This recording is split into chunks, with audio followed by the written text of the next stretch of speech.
Somewhere beyond the sea, somewhere waiting for me,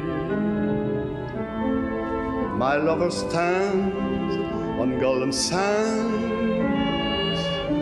and watches the ships that go sailing. Somewhere beyond the sea, she's there watching for me.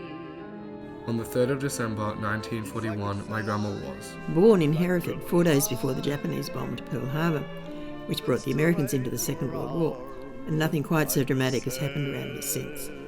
When we came to Australia from England in the early 1950s, the Australian government was actively encouraging British citizens to come and settle here. 10-pound poms they called us, because that was the price of the 6-week sea voyage we took to sail halfway around the world. Things in England weren't that great after the war. Food was still rationed and no one had seen an orange or an onion for years. My younger brother Peter developed rickets, which is caused by a lack of vitamin D, poor food and little sunshine. Pea soup fogs, where you couldn't see a metre in front of you. And if buses were running, a man carrying a lantern walked in front of them and the sun was a distant memory.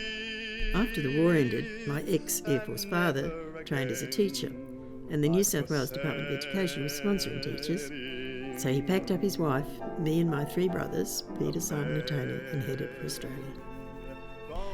I still remember the last day in England. The house was sold, everything packed and gone, and we were walking to the train station.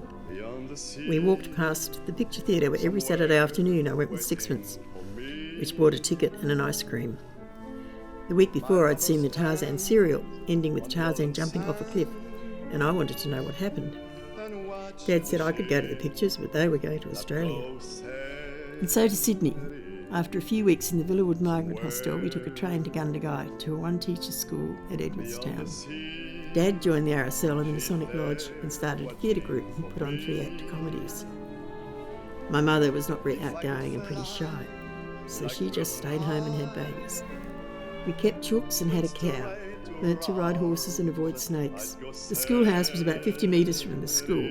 After about 4 years, as the older children moved on to boarding school, half the children attending the primary school belonged to the teacher, so the school was closed. From there, we moved to Mullumbimby Creek, a very pretty area of dairy farms and banana plantations, and I went to Mullumbimby High School. Skipping over the next few years, I married, had twins, got divorced, and when Gough Whitlam threatened not to allow non-Australians back into the country if they left, I became a naturalised Australian. It was a much more simple process then than it is now. Looking back over my life as a migrant to this country, I had it pretty easy. I spoke the language, had the same ethnic background, same values, was used to the food, and we had come here by choice, not because we had nowhere else to go. My life has been good here. My children and I are all healthy. We've had access to great healthcare, educational and sporting activities. We have not been subject to war or terrorist attacks. We may not always agree with the political leaders of our country, but at least we are not jailed or shot for disagreeing with them.